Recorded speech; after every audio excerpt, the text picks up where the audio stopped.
Okay, let's humble ourselves and pray. Father in heaven, we want to thank you for this day. We want to thank you that has gathered us from different places, that we are King of glory. And so as we are going to begin this session, Lord, we call upon your Holy Spirit to come and lead us, King of glory. Come and guide us, Lord. Help us understand all that is being taught, Lord. And that tomorrow, yes, we believe that there shall be an application out of all that shall be taught here, and that it will not go in vain. And in Jesus' name we pray. Amen. Thank you so much, Bukedi, for the word of prayer. Would like to welcome all the schools that are joining us for this session. Thank you so much for joining. We are very happy to have you all, and thank you so much for keeping time for this session. In our midst, we have the Principal Education Officer from the Ministry of Education, and allow me to invite him to say something and to officially open up this session. Mr. Ronald, you're most welcome. Thank you, Mr. Kaziba. I hope you can hear me well. Yes, we are very. Yes, my connection this afternoon is not too good. So if you can't hear me, then you let me know. Otherwise, I'm happy to be here and happy to see all the faces. And now today, many are in uniform. It is nice seeing you all. We want to wish all the candidates success in your mocks. And this week we shall be with you, trying to interact with you and trying to prepare you for your mock exam. I want to thank all the teachers who have organized you to be online and to the schools that are accepting to collaborate with other schools. Thank you, Mr. Kaziba and your team. And would like to declare this session open and the week open and pray that we learn a lot as collaborators. Thank you, Mr. Kaziba. Okay, thank you so much, Mr. Ronald. I want to now open my screen. I'm going to be sharing my screen shortly, and then we are going to dig deep into our discussion today. I do hope that many of you have been able to receive the seminar items, but in case you have not yet received the seminar items, I'm going to share them in the chat, but I will also be, I'm going such that all of us are on the same page. So I'm sharing them in the chat shortly, so you can access them. Okay. All right. So I'm going to share my screen.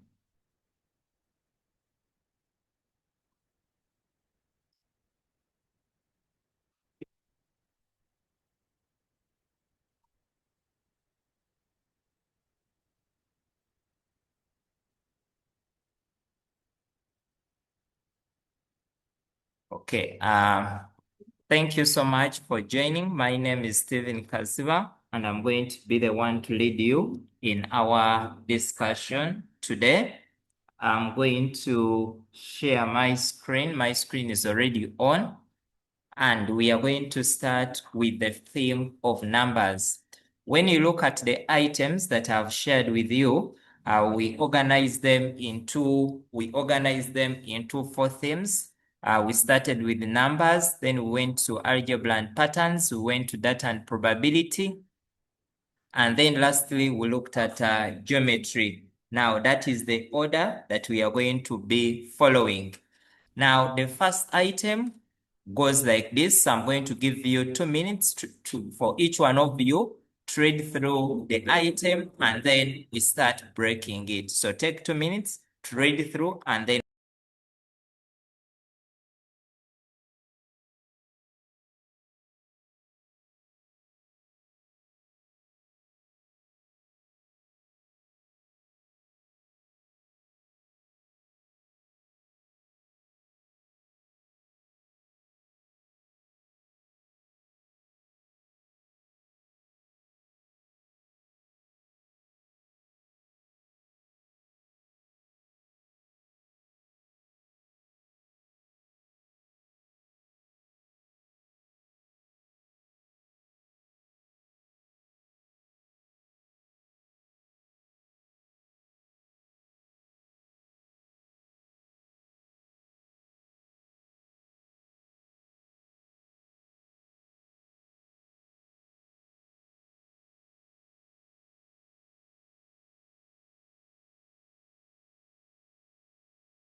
Okay, now I hope everyone has been able to go through the item.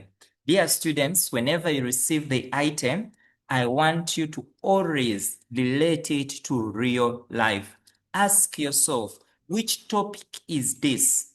When you look at the item that we have been given, this item has, when you read through the first paragraph that you have here, you will notice that the first paragraph is talking about ratios.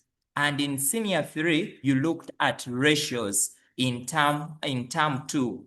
Then when you look at the next part, the next paragraph contains things of Surds. So you looked at Surds in senior 2. Now, whenever you read through the item, first read through the paragraph and look at what does the task want me to do. When you read through the task part A, you notice that the task part A is corresponding to this paragraph here. When you look at task B is corresponding to this part here. What does it mean? It means that relate the paragraph with the task. Relate the paragraph and the task. Always go through the task and the paragraph such that you know very well what the question wants you to do, what the question is demanding you to do. Now, what are we going to do? Now, for this particular task, they are asking us that we have the engineer specifications. The ratio of cement to sand is this. 1 bag of cement is this. So always underline the mathematics that when you read through this task, this is mathematics, this is mathematics, and this is mathematics. And I want you always, for you to be able to do these items very well, relate to what happens in real life. When you read through this item, this is what is happening in real life. So I want you to relate. In real life, have you ever seen cement? Do you know how sand looks like? Do you know what coarse aggregates are? If you can relate to real life, then you can. Now, when you look at my screen, this is what we have in real life. Dear students, this is what we call cement. And whenever you receive cement comes, it is always in a 50 kilogram bag. Then this is sand. Many times at our homes, we carry sand on wheelbarrows. And then this is what we call the coarse aggregate, those small stones that they use, those small stones that they use when they're coming up with a concrete. Now, our scenario is relating these two things. They are looking at how can we mix these three things into one to form what we call the concrete. And this, when you reach here, this is the final product we call the concrete. But what does the problem tell us? The problem wants us to find out how much of the sand and how much of this concrete shall we need in order for us to be able to mix this 1 bag of cement? Because you know that here you have 50 kilograms, but how many kilograms of sand and how many kilograms of these stones shall we need for us to mix the 50 kilogram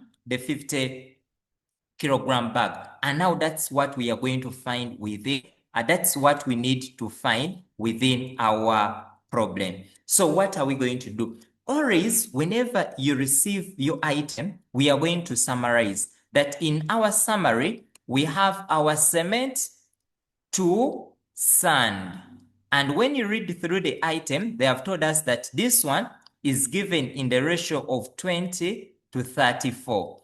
Then you have sand to the coarse aggregate. Coarse aggregate, those are the small stones we use. And now this ratio has been given to 17 to 33. Now, what does the question want? The question wants us to find how much of sand and coarse aggregate shall we need for this? What do you need to do? When you look at our ratios that we have, you note that we have sand here and we have sand here. The number for sand here is 34 kilograms. Here it is 17. What does it mean? It means that here they are looking at your knowledge of equivalent ratios. Now, in order for us to be able to find how much of cement, sand, and coarse aggregate we shall need, we need to first establish the common figure for the first ratio and for this. Now, what are we going to do? You cannot mix all these three at a go minus you knowing, minus you composing them into one. So the first thing we always need to do, always, dear students, whenever you meet that you have three ratios, like you have cement, you have sand, and coarse aggregate, first ensure that what is common, that sand is common here and sand is common here. First ensure that these two digits are the same. The moment you find that the two digits are not the same, never go on and add the ratios directly the way they are. Always first ensure that those two are the same. And what can you do? In order for us to make them the same, there are two options you can do. That when you look at these ratios, you can just multiply the first ratio, this first ratio, with what you have in the second ratio here by 17. Now, what you have in the second, okay, by 17. Then what you have here, multiply it here, such that they become the same. If you do that, that one is very okay. Another person could also opt to say that this is 34 and this is 17. How many 34s go through 17? That 34 divided by 17 is the same as obtaining my 2. So someone could say that in order for me to make those ratios the same, I could just multiply by 2 in the I could multiply here by 1, then I multiply here by 2. So if you want, you could do it like that, such that those two are first made to be the same. So I'm going to say now, my cement to sand, when I multiply through by 1, I'll still remain with 20 to 34. Then my ratio of sand to coarse aggregate, when I multiply through by 2, I'll have this 17 times 2, this 33 times 2. So I multiply that 2 in both. So 17 times 2, I'll have my 34. Then 33 times 2, I end up with 66. Another person could as well also say, for me, I don't want to multiply, I want to divide. So I can, someone could divide here by 2 and then divide here by 1. That one is also very, very fine. Any option that you go for will be very fine. Now at this moment, now you can combine and say, now I have my cement to sand and then to the coarse aggregate. Now, since you have made this ratio here and this one to be the same, then you can combine that. Now, my mixture of the three will be 20 to 34 to 66. Now, the moment you make them to be the same, then you can now mix all of them at a go. Because at the end of the day, we want to mix cement, sand, and coarse aggregate for us to be able to get what we call one bunch of concrete. Now, what are we going to do next after this? Now, you can have these ratios reduced further. You can come and reduce as long as you know what the common factor is. So when you look at the common factor, you have the 20, you look at 34, and you look at 66. You may ask yourself, what is the highest common factor? If you want to reduce them further, you can say that when I divide this by 2, 20 divided by 2, here I'll get 10. 34 divided by 2, I'll get 17. 66 divided by 2, I get 33. Now you can reduce this ratio further by dividing by 2, by 2, by 2. That one is also very, very fine, such that now your ratio becomes 20 divided by 2, which is 10 to 17 to 30, 33. Now, after you obtaining that, remember your task is how much of sand and coarse aggregate shall we need? Now, you have two ways you can do it. The first approach, you could obtain all these ingredients. When I mix them, how much shall I get? So I can come and I first say total ratio. Now, when you are getting your total ratio, I'll come and I say this is 10 plus 17 plus 33. and always show your working step by step. So when you have your ratio, you'll have 10 plus 17 plus 33, and we shall end up with 60 as our total ratio. Now you may ask yourself that if I'm to mix 50 kilograms, one bag of cement weighs 50 kilograms. You may ask yourself, if I'm to use 50 kilograms, what is the total quantity of the concrete shall we get? The total quantity for the so I can say that let the total quantity of concrete be X. So what am I going to do? Since I already know how much cement I'm going to use, and I know the parts that cement takes on 10 parts. So I'm going to come and I say that now I'm going to come and say that 10 divided by 60 of the total quantity should be able to go through the 50 kilogram bag. So what am I going to do? So this is 10x equaling to 50 times the 60.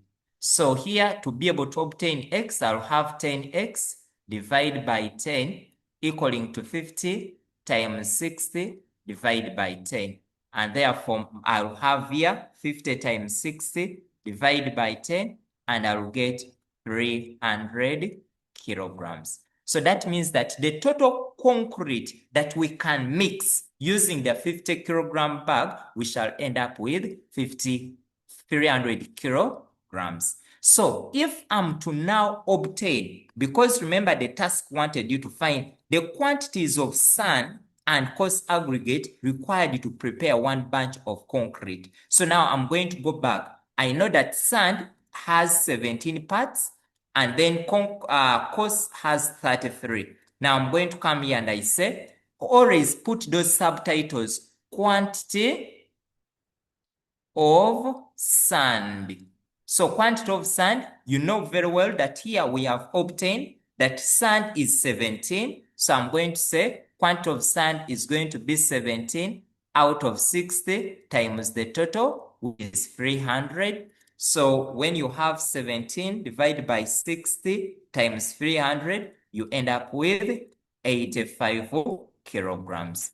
And therefore now you are going to respond and now say that the amount of sand that we shall need for one bunch is 85 kilograms.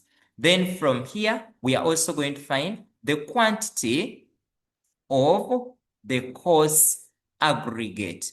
Please have those subtitles of what you are finding, coarse aggregate. So when you go back, you notice that coarse aggregate was occupying 33 parts. So now I'm going to come and I say 33 parts out of 60 times the 300.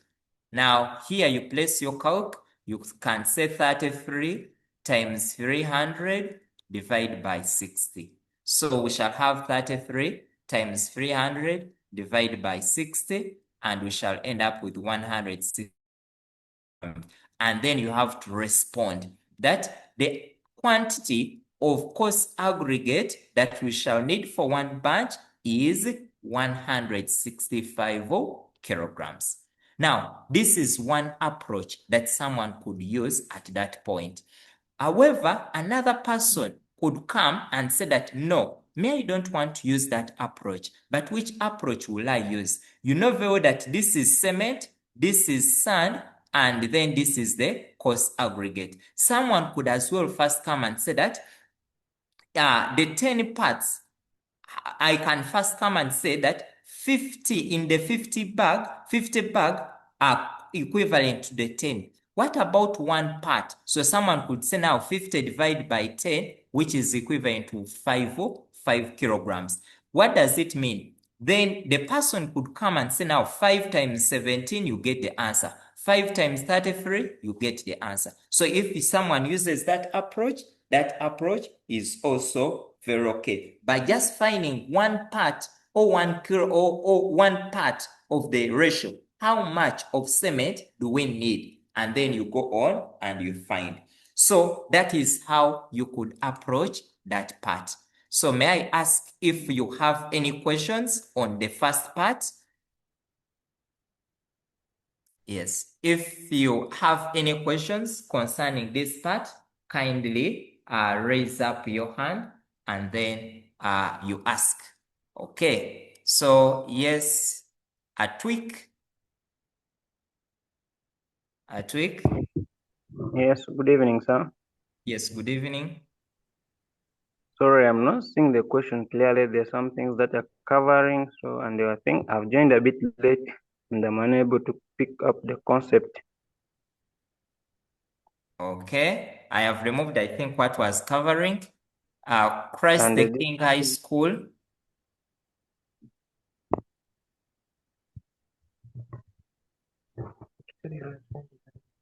Christ the King.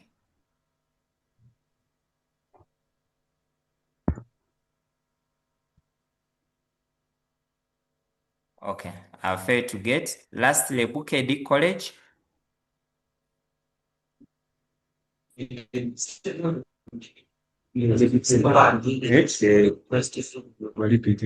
Hello. Yes, please. Our question is, why did we multiply those ratios by 2? We multiplied first the string. ratios. The first one, when you look at the two ratios you had, you can note that the first ratio, when they were mixing cement and sand, they mixed in the ratio of 20 to 34. In the next one, they mix sand and coarse aggregate, but in the ratio of 17 and 33. Now, since we want to mix all the three at once, we cannot use these ratios the way they are until when the amount of sand in the first ratio and the second ratio are equivalent or are the same. Now, what do you need to do? Always you check out, how can I make these two the same? Because at the end, you want to mix cement, sand, and coarse aggregate. Now, the amount of sand in the first ratio and the second ratio must always be the same. So that's why we multiply. You ask yourself, what can I do in order for me to be able to get the same amount in the first ratio and the second ratio? I told that in case you don't want to multiply by 2, you can just come here is 34, multiply 34 here. Here is 17, multiply the 17 here. And then afterwards, they will reduce themselves. I don't know whether you have understood. Okay, so we are going to continue. You can be placing your questions in the chat. Now, for this particular item, dear students, number 1, I want you to show all the working. I will give you an example that now, for this particular item, they will give you a score for adding these ratios. They will say, the child has been able to identify the ratios. He has been able to correctly add the values. The child has been able to obtain the correct output. Now, show your working clearly. Do not jump steps at all. That simple addition, show it and present your work vertically the way I have presented my work. Then we have the second part. The second part told us that the contractor is also constructing a rectangular concrete slab at the entrance of the class block. You can imagine that we have now a concrete slab. Some of you know a slab.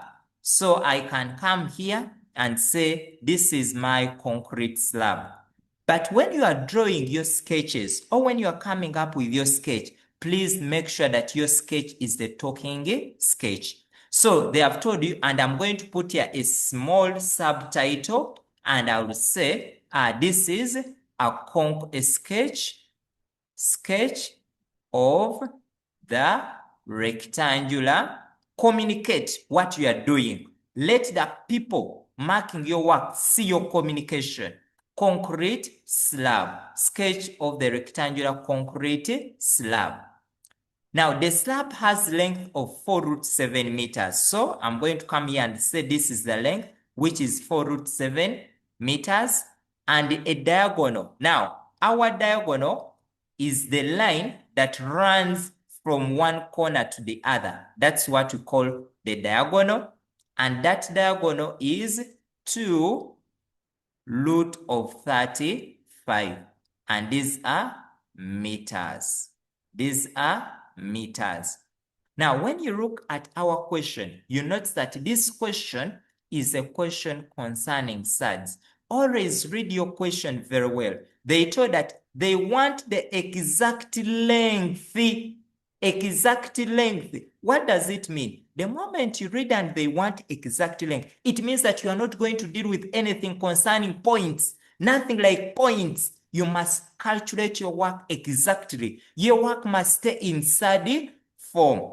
So they want us to find the exact length of the edging material required to cover the boundary of the slab. Now, when you read through the scenario, the problem is that the contractor wants to know. The contractor wants to know that if he's to get the fencing material, if he's to get the slabbing material, how much material does he need? Many times, you know that whenever they are casting, they are putting something. Sometimes you have seen the engineers, the contractors putting some material around. And now that is what the question wants us to find. So indirectly, this question is testing our knowledge on how we can use the surds, but also on how to find the perimeter. So that is what we are going to be looking at. So what are we going to do? Now, what are we going to do? We are going to determine, first, we need to know what is the width of this slab here. So I'm going to say that let the width be W and length be L. Whenever you're going to use some variables, whenever you're going to be using some letters, always define them. So when you look at our triangle, you know that in our triangle, we have a right angled triangle. So what do we always do? You ask yourself, which concept am I going to use here? So when you look at this is length and this is width. Now this one requires you to use your concept of Pythagoras theorem. And here I'm going to call it D, and I'm going to say D be the diagonal length. So now I'm going to use, now if we have used these letters here, define your Pythagoras theorem using that. So I'm going to say using Pythagoras theorem.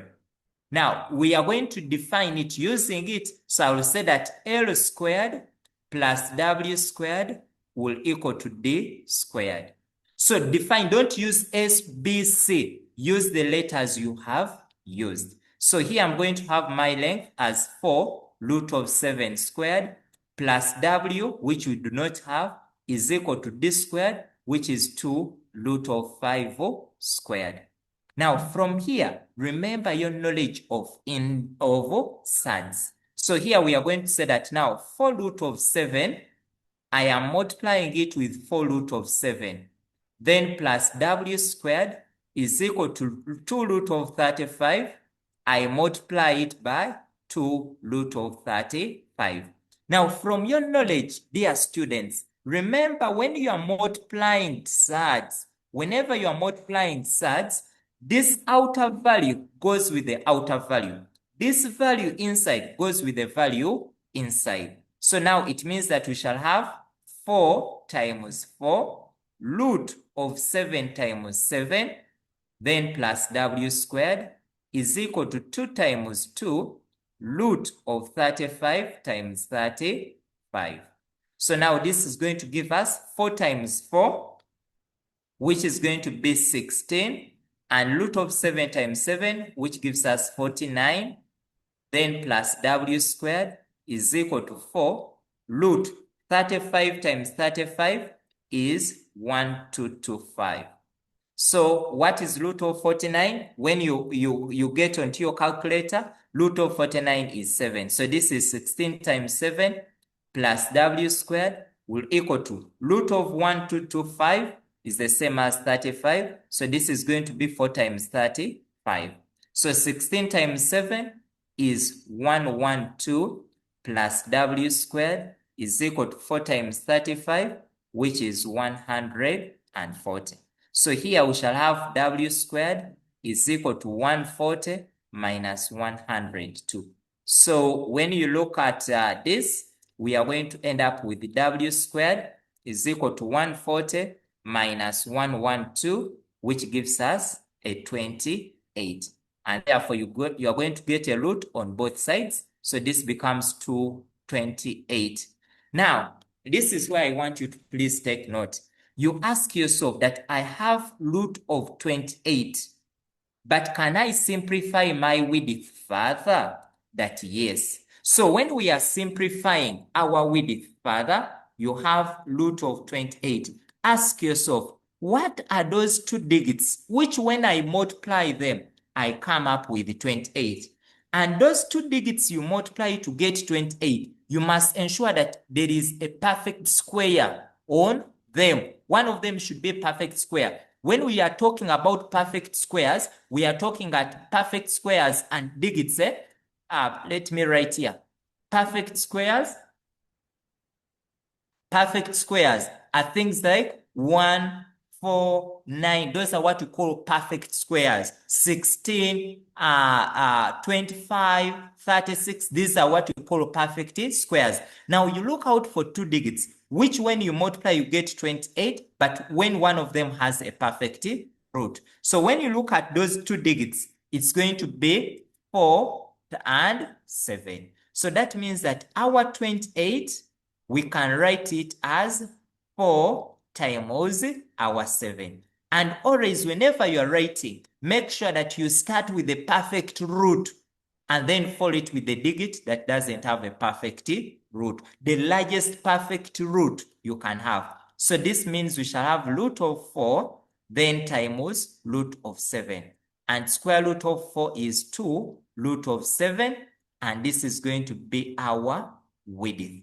And these are going to be our meters. Now we have obtained our width. Now I want to bring to your attention that at this step here, someone could as well feel free to say that I'm going to write it as 4 squared and root of 7 what? Squared. Such that someone gets 16 and root of 7 squared is 7. This one is very okay and very acceptable. The same thing happens here where you have 2 root of 35 everything squared. So someone can say 2 squared times root of 35 everything squared, which gives us 4 times 35. That one is very okay, dear students. If you use that approach, is very fine. Okay, now we go back to the item. What did the item? They wanted us to get the exact length of the edging material required for the concrete slab. So they are asking us to find that. Now, stick to the language used in the scenario. In the scenario, they are using exact length of the edging material. So here I'm going to say, when I come back here, you know that this was 4 root of what? 4 root of 7. This one, we have obtained 2 root of 7. So you know that when it comes to a rectangle, these sides are equal. So this is 4 root of 7. And this side, we are going to have 2 root of 7. Now, since the scenario is using the language of edging material, now for you don't come on and say perimeter. Don't use those words. Stick to the language. So I'm going to say length of edging material. So I'm going to come now and say the length is going to be 4 root of 7 plus 4 root of 7 plus 2 root of 7 plus 2 root of 7. Because remember they told that they wanted the exact length.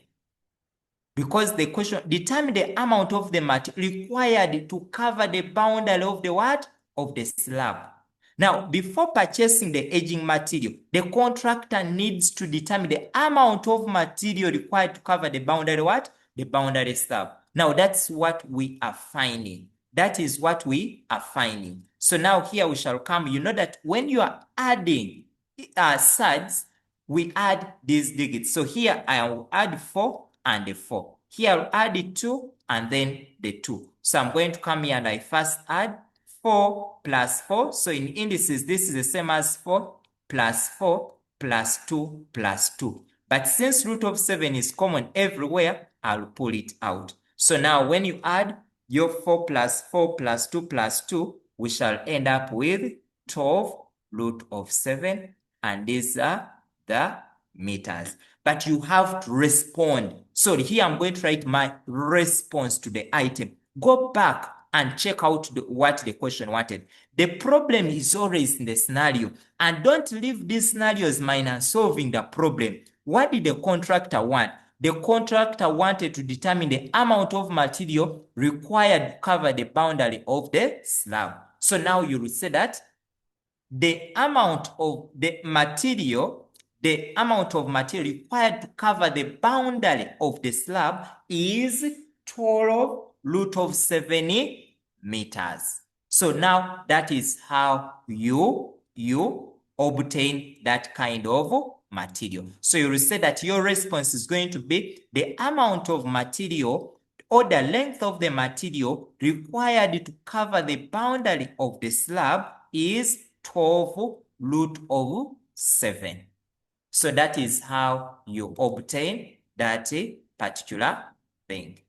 So I'm going to take on some few questions. Yes, Mugume?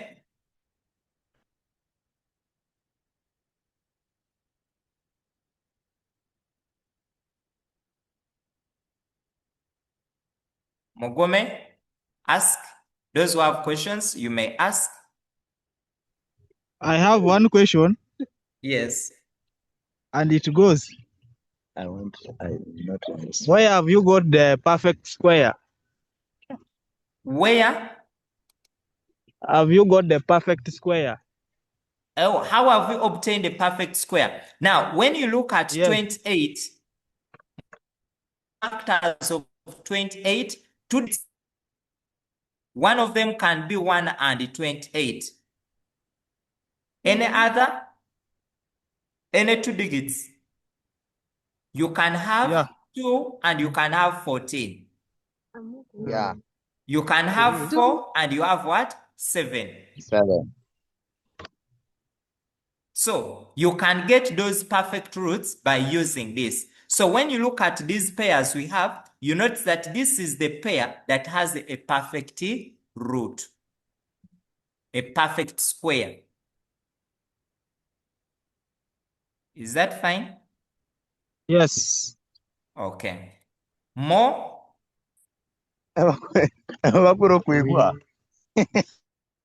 More? Ask.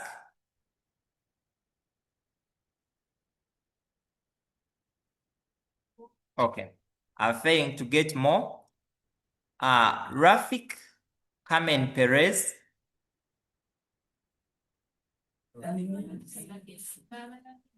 Excuse me, sir. Yes. Excuse me, sir. Yes, please.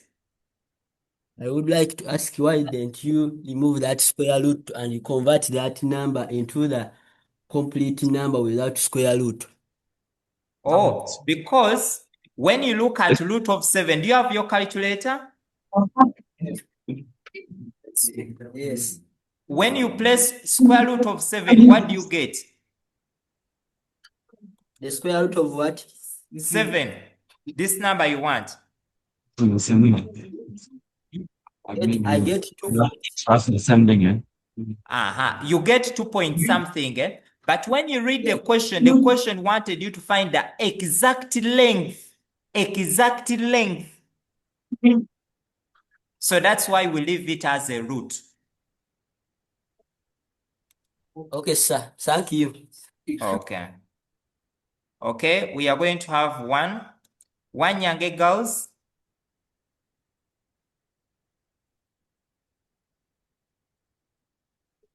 One Nyange girls.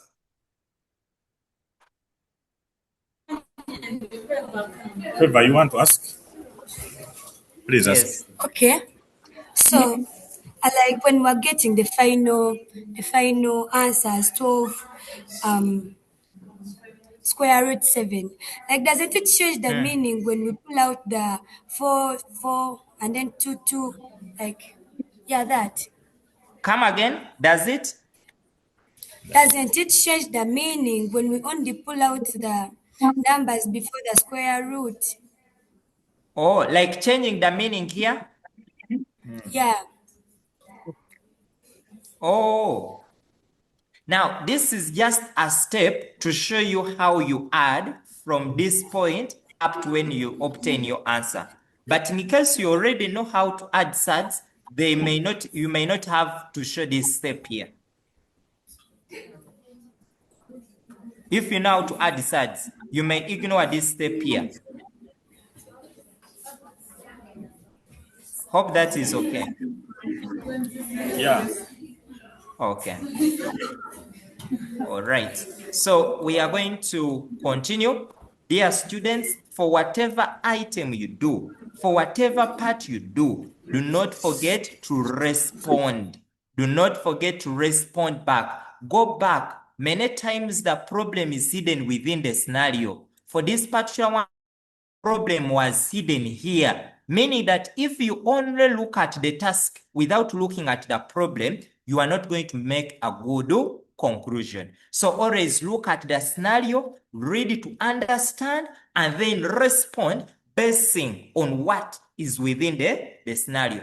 Use the language within the scenario. Do not create your own language. If they have not mentioned perimeter, do not use perimeter. If they have not mentioned area, do not use area. But stick to the language within the scenario. Okay, so I think allow me that we move to another, but let me give a chance to Butogota Trinity College. Butogota Trinity College. Thank you, sir. Yes. We came a bit somehow late. If it doesn't harm you, can you just give us a simple highlight about that question for us to understand a bit? Okay. This item that we are dealing with is testing for the knowledge of ratios, but also is testing the learners on the knowledge of surds, numerical concepts 1. So that is what the topic is testing for. So it's testing, can the learner add surds? Can the learner know how to multiply surds, to square surds? That's what the item was asking for. Okay. Allow me that now we move to the second pattern, which is algebra. So dear students, as we conclude on the first item, I want to bring to your attention that when you are preparing for item 1, expect things such as ratios, and you need to know that under ratios for item 1, they will mainly ask you for things concerning sharing.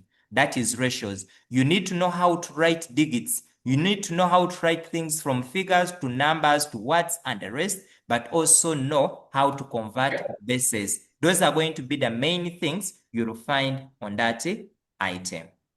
Okay. Now, the second item is algebra and pattern. I want to emphasize that whenever you are approaching the item of item 2, always do not forget to let. Do not forget to define the variables you are using. What is X representing? What is X doing? What is Y? What is B? And the rest of that. So please know which variables you are going to use and define them very well. Now I'm going to ask you to take 2 minutes to read through this item. Read through the item first, such that we understand. I want you also to highlight the mathematics inside the item. Whenever you see digits, highlight them. Identify which topic is this. And also I want you now, look at the paragraph and look at the corresponding task. Look at paragraph 1 is corresponding to task A. Paragraph 2, is it on task B or is it on task what? On task C. Yes. So can you now take time to read through, first summarize what is the question wanting you to do. Can you come up with a sketch for this particular item? Yes. So can we first do that? Everyone. Yes. Okay. As I respond to Mr. Geoffrey.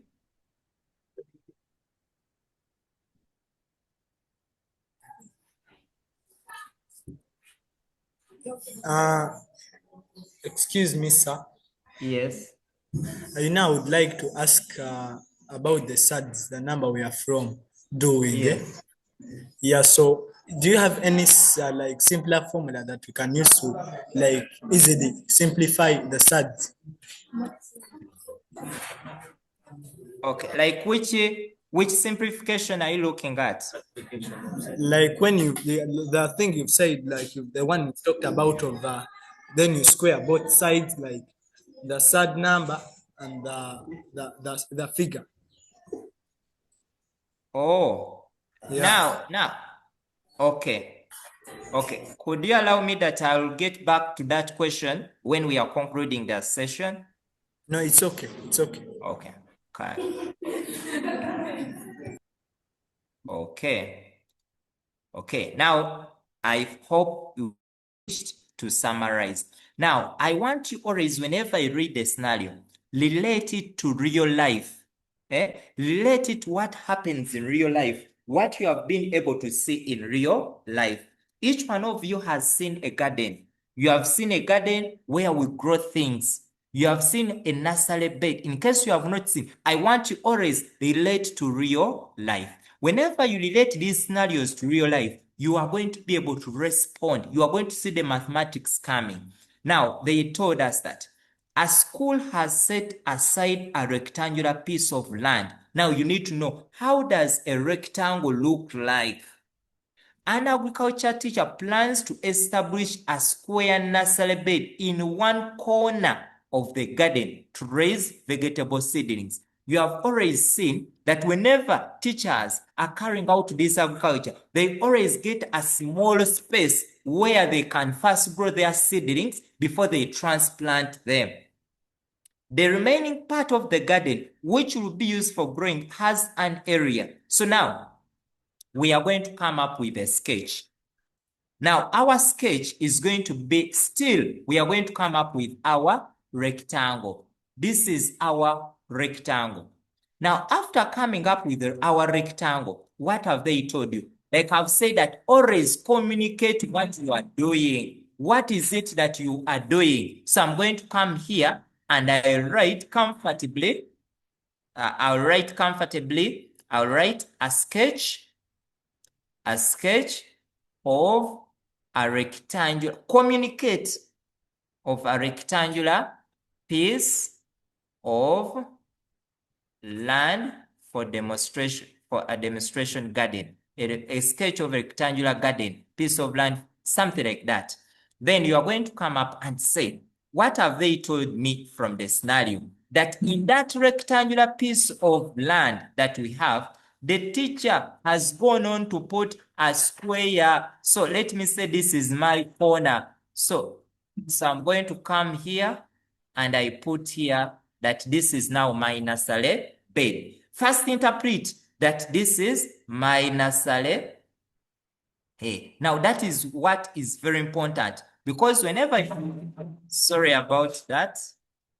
This is the nursery. This is the nursery section. Okay, this is the nursery section.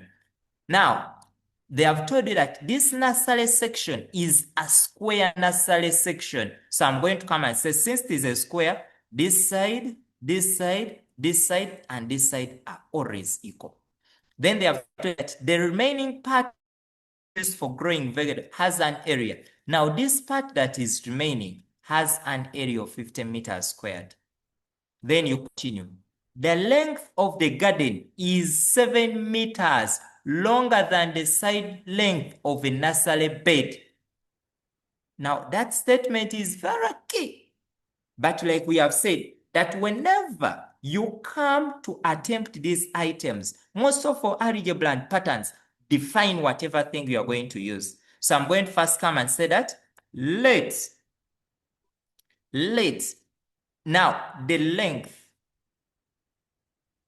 of the nursery bed be X. Or someone could say, let the side length of the nursery be X. So mean that here there is X, this is going to be X, this is going to be X, and this is going to be my X. Because it is a square, all sides are equal. That is the property you need to know. But they have told that the length of the garden is 7 meters longer than the side length. So what does it mean? It means that this side here, let me use another color. It means that this side here, from here up to here, is going to be 7 meters.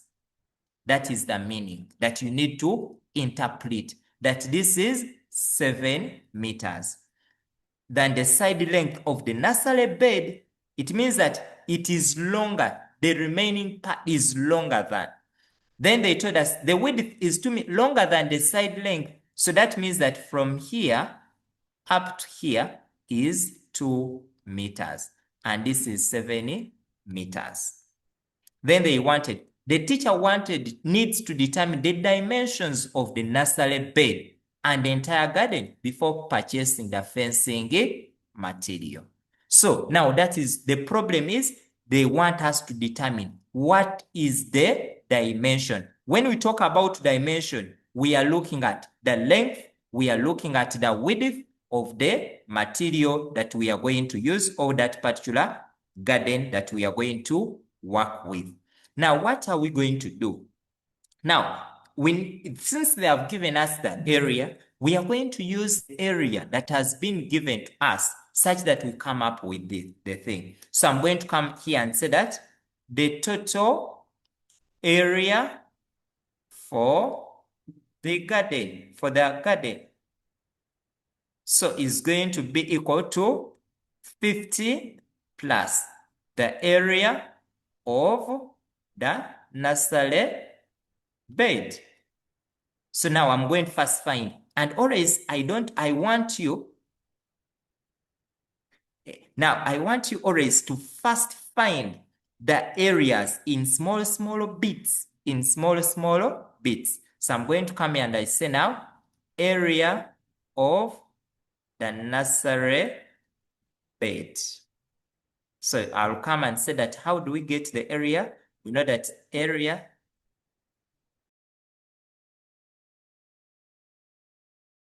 So the area of the nursery bed is going to be, remember this is a square, so you will say it is going to be the side times the side.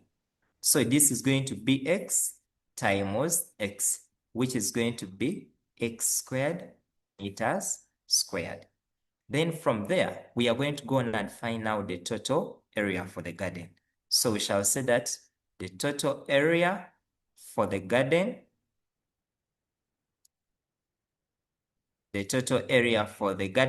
is good. When you look at our garden here, you know very well that the whole of this part, let me shade it for you.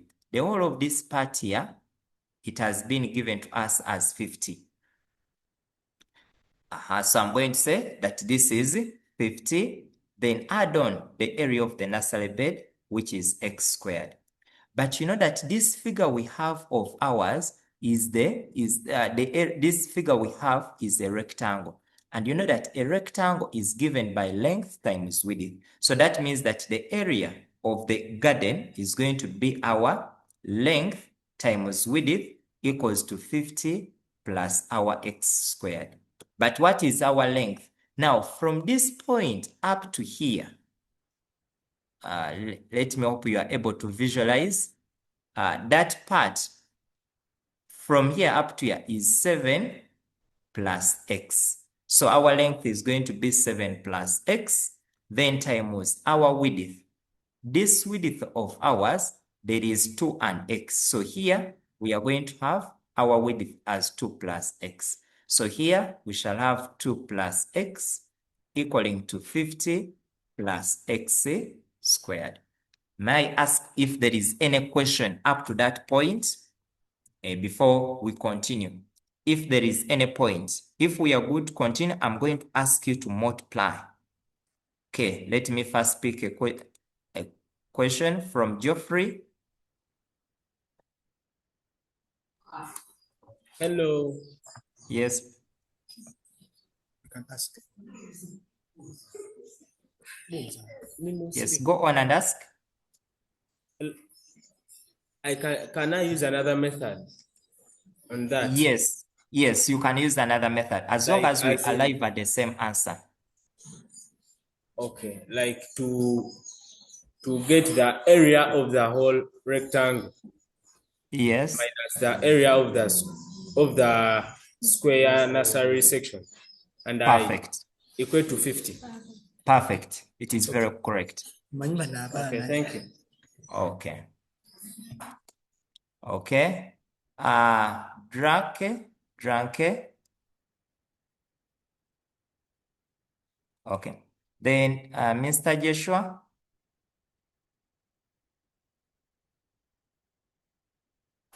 Okay. So we are going to continue.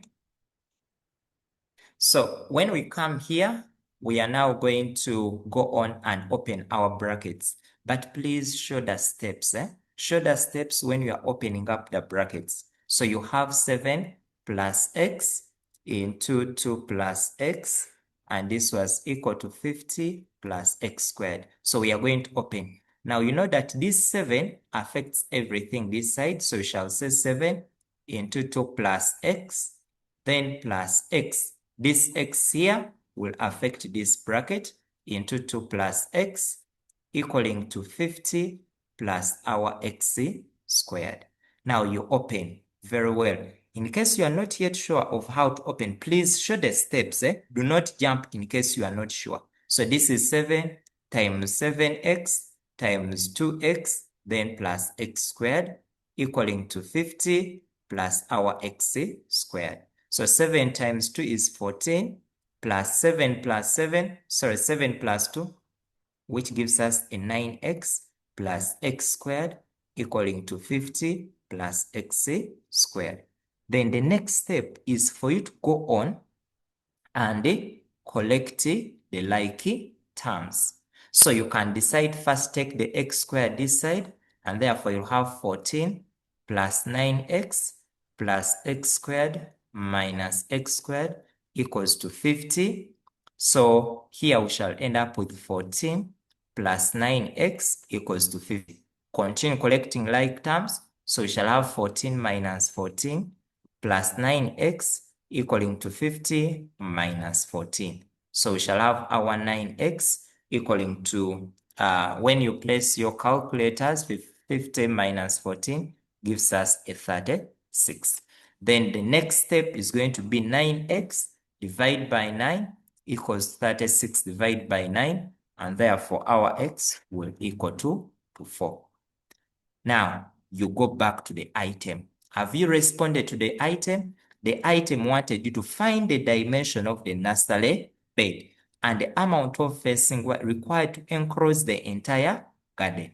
So now we are going to come back and say now, remember our nursery section was x here and we had x.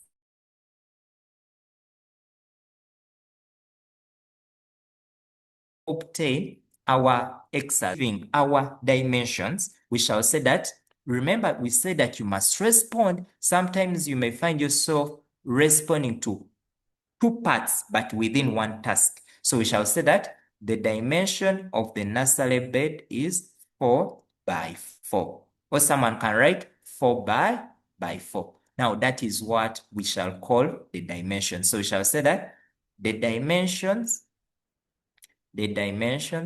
of the nursery bed is 4 by 4 meters. Okay, now that is the first response. Then when you go back, they told you the teacher needs to know when you read. I want you always to read the scenario such that you solve the problem very well. The teacher needs to determine the dimension of the nursery bed, those ones we have determined, and the entire garden before purchasing the fencing material. So now we are going to find, what about the entire garden? So remember, the entire garden was this. So here you had your x, which was 4, and now we have added on here 2. So here it means that the total is going to be 6. Then here you had your 4, and here you had your 7. So you continue still. You say 7 plus 4, and here you had what? 11. So now you're going to come and still say that the dimensions of the whole garden are 11 by 6 meters. Now that is the second conclusion. Remember, every problem in the scenario must be solved. The task may not give it to you directly, but go back and ask yourself, have I solved the problem within the scenario? If yes, then you proceed. Then the task also wanted us to determine the amount of fencing wire required to enclose the entire garden. So I'm going to say length of the fencing material, or length of the fencing material. Now remember, the length of the fencing material, they are looking at perimeter, the distance around the figure. So here we shall come and say what's going to be our length. So I can come and say that this side I had 11, so I'll say 11 plus 6 plus 11 plus 6. And therefore, when you add 11 plus 6 plus 11 plus 6, you end up with 34 meters. And then you go back. You have not responded. This is just a calculation, but respond. So your response is going to be now that the length of the fencing material required is 34 meters. If the question they did not abbreviate, please don't abbreviate. Use the word, the units. In case here they had given us meters in word, then also continue using meters in words. Don't abbreviate, because you may use M when M stands for gradient. So don't use any late unless the item has used those particular units for measurement. So now that's how you are going to respond. And when you are writing your conclusion, you may not write it as a whole, but you can break it from one response to the other. So that is how you can. Where the sketch is paramount, please have it there. Have the sketch there, and then you'll go on. Okay. So may I ask whether Palabek Secondary School? Yes, hello? Yes. Yes, me, I have one concern, and the concern is on the screen. Because Yes. sometimes your screen shows something having black spot there, which is, okay, which block the works that you always present there. I don't know if you can remove the black spot which is on the screen on top and then the one down, so that the work Has can it be gone seen clear. out? Thank you, sir. Is it there now, or it's still there? The upper one is still there. The upper one is still there. Okay. Okay. Okay. Let me see how to get it off. But hope it's not, the upper one is not blocking the work. Okay. Okay. St. Catherine.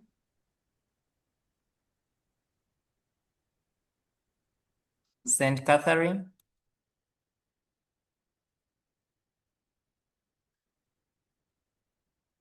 Okay. I'll fail to get St. Catherine. Winter High School.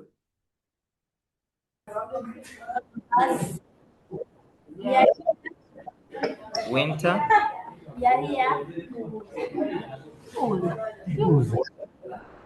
Ask.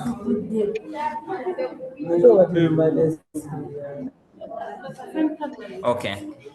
I think I'll fail to get Winter. So we are going to continue. We are going to continue. Okay. Then we go to the second part. Now, the second part of the item is telling us that the school management is also planning to construct a cold storage facility for preserving harvested vegetables to be transported to the market. A food scientist has established the number of bacteria in the stored vegetable depends on the storage temperature according to the rule, where N is the number of bacteria in thousands and T is the storage temperature in degrees. Then they have asked you to obtain a simplified rule. Now, like I've said, always first extract the math. So I'm going to first extract the math that in the scenario, I'm saying this math of 20t squared minus 80t plus the 500. Now that is the first one.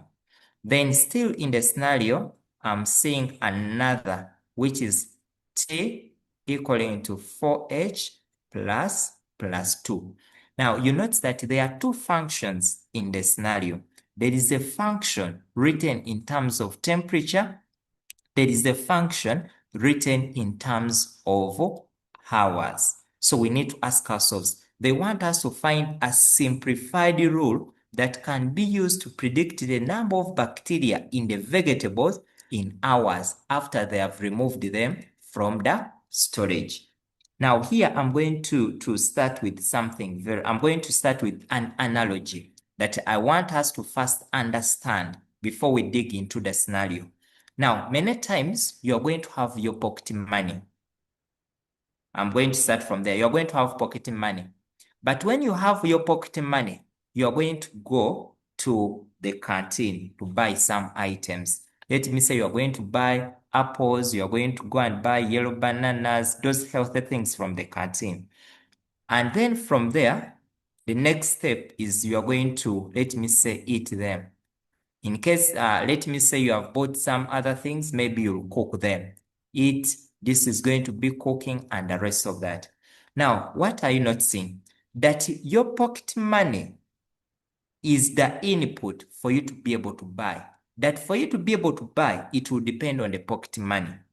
That for you to be able to eat, it will depend on what you have bought from the canteen.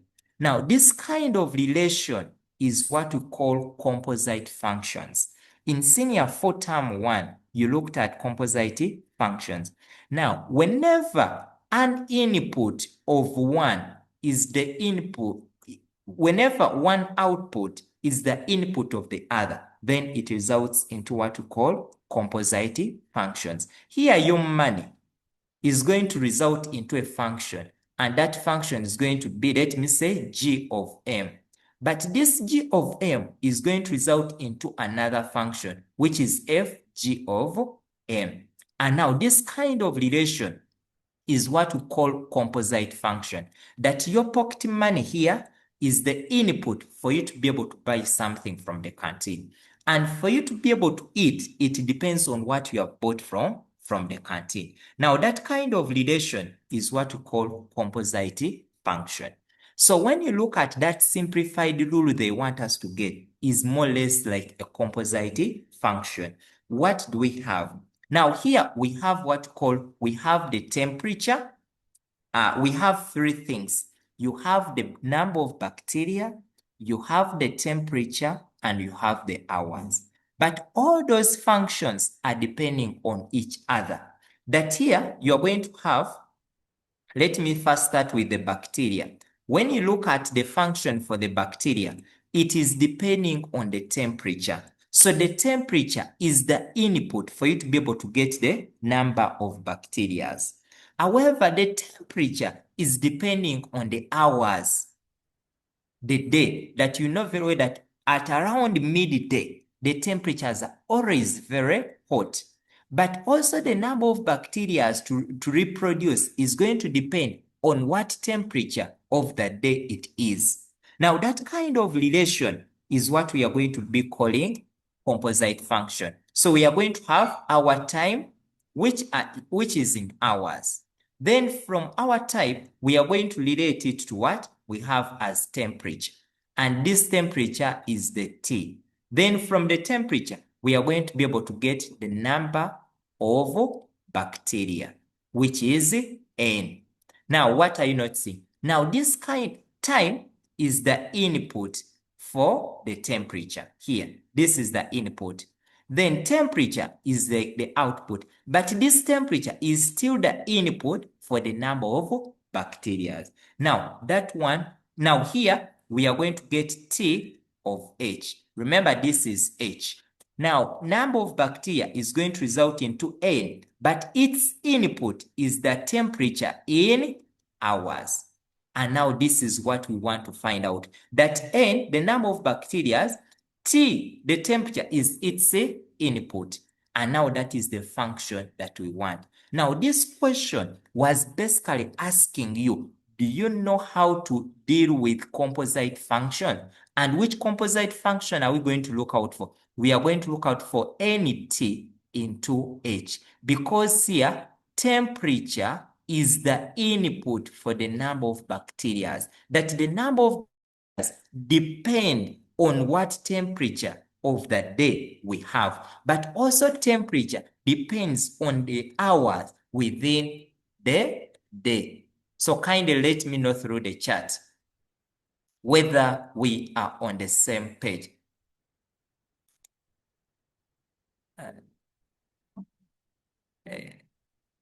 Let me know whether we are on the same.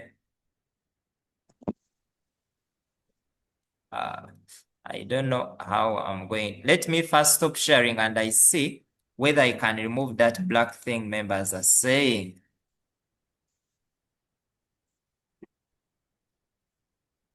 Okay. Okay.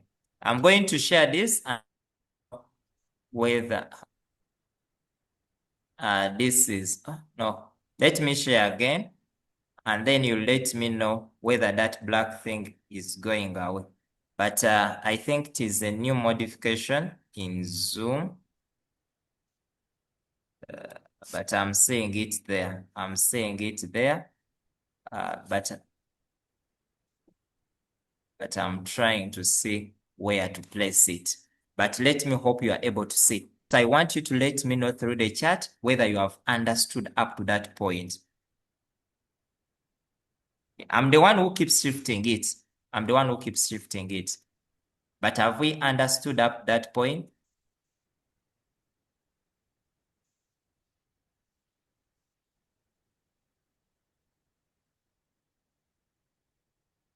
Are we together? Because now we are going.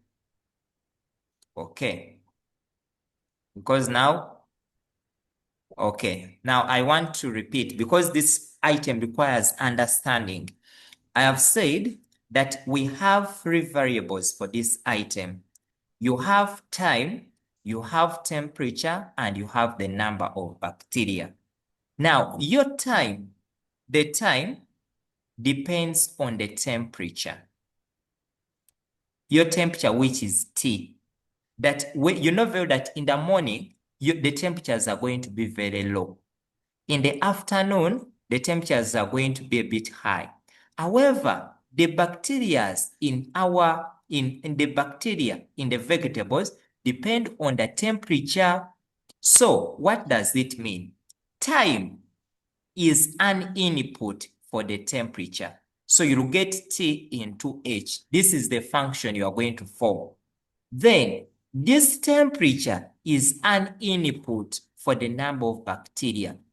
Now, you know very well in functions, or when you were learning function, when they write fg, let me say of x, this is what you are used to. You know very well that g of x is what you call the input for f of g. It's like in case I'm to use, let me use a machine. Let me use a machine like this. If this is your G, this is the input. Now your input, you are going to come up with an input. You like, let me say, this is f of x and this is the output. Now, like I can, let me use sugarcane as my example. When you have sugarcanes, are your input. But from sugarcane here, you are going to do your process and you can come up with sugar. But this sugar you have come up with, you can refine it or it can go through another process and then you get sweets. Now you have started from sugarcane, you went on to get sugar, then from sugar, you went on and got maybe sweets. Now, what do you know? From sugarcane to sugar, that is one process that you go through. And now that is what I can call maybe F of S. Then from sugar, you are going to go through another process to get the sweets. That is another function, which is G of X. Now, if I want from sugarcane to get the sweets, that's what we call the composite function. If you want to move from sugarcane to sweets without going through getting the sugar, then that function that takes it as directly is what we call composite function. And now that function, we shall write it as G F of S, whereby F is the input for us to get our final product. And now that's what we are going to be looking at for this particular item. So allow me that now, allow me now. Okay, I'm going to share my screen. I think there is something. Okay, so that is what I want us to understand. Then if you have understood that part, now we are going to start on our item. So when you look at our item, we want to find a simplified rule. Now that simplified rule, I'm going to use that we had our time. This is the time, which was in hours. From the time, we went on to temperature, which was T. Then from there, we went to the number of bacteria, which was N. So now our composite function is going to be, here we have said is T of H. Then from here is going to be our N of T. So what do we need? We want to find N T of H. Now, you know very well from our function that we have N, but our T of H from our scenario, T of H was given as 4H plus 2. Now, where there is T of H here, we are going to place 4H plus 2. So this is going to be 4H plus 2.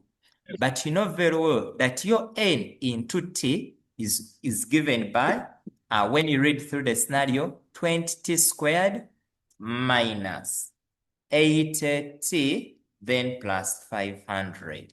That's how it was given from the scenario. So we are going now to substitute. Wherever there is T, we shall substitute with 4H plus 2. Wherever there is T, we substitute. So here we shall have 20 into 4H plus 2 squared minus 80 into 4H plus 2, then plus 500.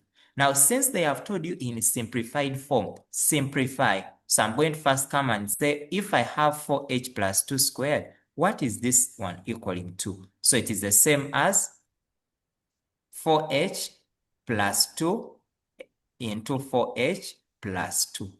So this is going to give us, remember this 4H multiplies everything this side. So you shall have 4H into 4H plus 2, then plus this 2 here will affect the whole of this. So plus 2 into 4H plus 2. Then you open your bracket, 4H times 4H times 4H, then plus 4H times 2, plus 2 times 4H, then plus 2 times 2. So this gives us 4 times 4 is 16H squared plus 8H plus 8H plus the 4. So this will equal to 16H squared plus 8, which gives us 16H plus our 4. So that's what we are going to substitute here. So we shall have 20 into 16H squared plus 16H plus 4 minus, open the brackets, 80 times our 4 will give us 320H. Now this negative and a positive will multiply. Negative times a positive is negative. So you'll have 80 times 2, which gives us 160 plus 500. So when you open brackets here, 20 times 16 will give us 320h squared, then plus 20 times 16, which still gives us 320h, then plus 20 times 4, which gives us our 80, minus 320h, minus 160, plus 500. So you collect like terms now, we shall have 320h squared. Then 320 and minus 320 will give us a 0. When you look very well at this and this gives us a 0. Then we shall remain with negative 160 plus 500, which gives us 340, then plus the 80, which gives us 420. So here we shall say plus 420, and this is our NT into H. Now that is the simplified form that can give you the number of bacteria after they have been removed from the fridge at any time. So that's how you find that simplified function. So when you go back, that's what the item wanted, a simplified rule that can be used to predict the number of bacteria and defect 8 hours after they have removed from the storage. So that's how you can find. So next time they may ask you that what number of bacteria are present after maybe after 1 hour or after 2 hours. Then you come and see that after 1 hour, so it will be NT into 1 hour will equal to 320 times 1 squared plus 420. So this one will be 320 plus 420. So 320 plus 420 will give you 740 bacteria present. However, I want you always to learn to read the question. This question told that the number of bacteria are in thousands. So mean that the answer you get here, you are going to multiply it times 1,000, and then you end up with 740,000 bacteria. So that's how you obtain it in simplified form. Okay, so I'm looking through the chat.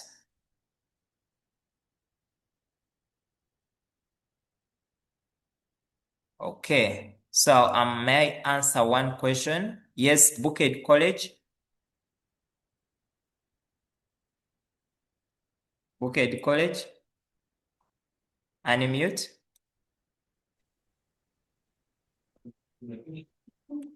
Please, sir.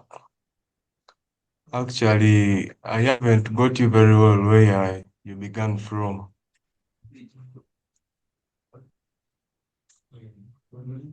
Okay, where are you getting the challenge? Mainly that issue of output, how you're getting those brackets in T. I'm not getting it, like that bracket of H and this one also T. Which one? These ones here? Yeah, those ones there. Because I see this one is having H, then this one is also having T, and how those calculations are coming about. No. Now the first one is the first one.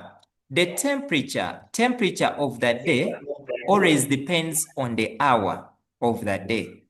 Now, to write that mathematically, we write it as T into H. It means that the temperature is depending on the hour of the day. That in the morning, you'll find that it is like, let me start 6 a.m. It's a bit cold. So the temperature of the day will depend on the hour of the day. So that's how we write it.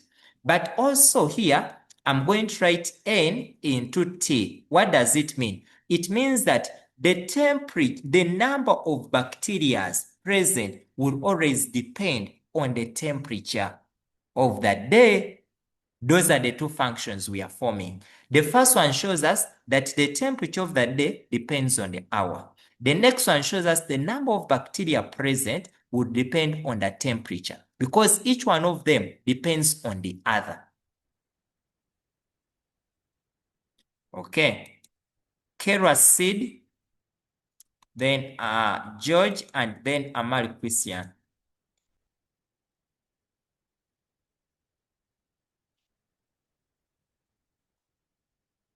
So mine is a bit.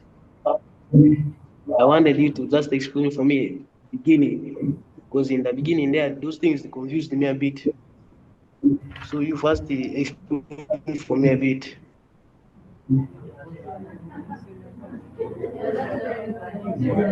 Okay, I think allow me to summarize it again.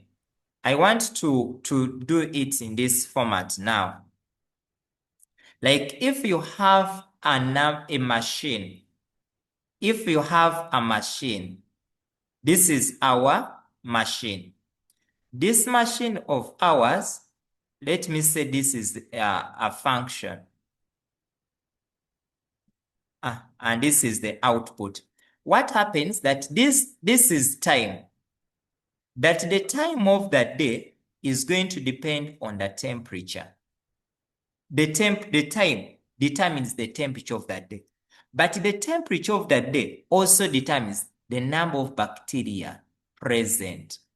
Now, here the first process you go through is mathematically written as T of H, which means that the temperature of that day depends on the time of that day. That I have told that in the morning hours at around 8, it is a bit cold. That is the temperature. In the afternoon hours, it is a bit hot. So that is because of the temperature. In evening, the temperature goes down. Now, mathematically, we shall write it as the hours of the day determines the temperature. However, the number of bacteria from the scenario, they have told us the number of bacteria depend on the temperature. The number of bacteria depend on what? On the temperature. Now, the composition of these two, of the temperature and the number of bacteria, form what we call the composite function. And that's what we are looking at. I've given another example or another real life thing is that when you have money, let me say this is the money you have. From the money you have, you are going to go and buy. Let me say you are going to go and buy ingredients. Then these ingredients, you are going to go and cook them, or you cook your food. Now, the money and the ingredients you buy depend on how much money you have. Now, mathematically, that one, I'm going to put it as ingredients depend on the money. This is how I write it mathematically. That the ingredients you buy are going to depend on how much money you have. Then, however, these ingredients you have are going to determine how are you going to cook that food. So I'm going to come. In case you have few, it means that you are going to cook there. So here I'm going to say cooking will depend on the ingredients you have. Now, in your math, I know you have been writing it like G of maybe X. Then here you came and you wrote F of X, F G of X. That's how you have been writing them, something like that. Now, that's what we are trying to do. Like, let me say this is G of X. Now, the composition of your money to the cooking is what we call the composite function. Another example I've given you is like when you have sugar cane. When you have sugar cane, from sugar cane, you can get sugar. But from sugar, you can go on and get what? Sweets.